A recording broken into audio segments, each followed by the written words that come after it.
Hello again everyone, it's Alan here with another lesson bite from English at DCU. It's getting cold nowadays as we get into December, and now that it's getting cold, maybe some of you didn't bring the right clothes to Ireland with you. So you may need to borrow something from someone, or you want someone to lend you something. Now, last week we looked at borrow, which means take, and we looked at lend, which means give. For example, I borrowed a book from the library, and the bank lent money to me.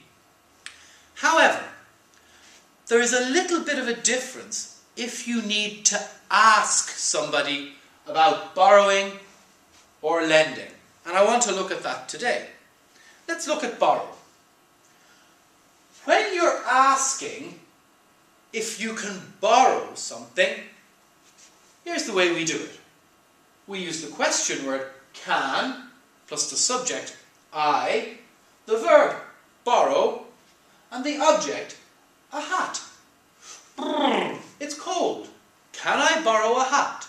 Or more politely, may I borrow your scarf? Now that's the correct way to ask the question using borrow. However, we can also ask the same question using lend, when we ask somebody to lend us something. So when you're asking, it's a little bit different than borrow. You have the question word can. Then you have the subject, which is the other person who will lend it to you. Can you lend? Now you need to use a person, which is the indirect object. Can you lend me? And then the object, a hat.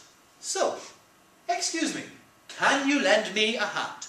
Or, sorry, can you lend me your scarf?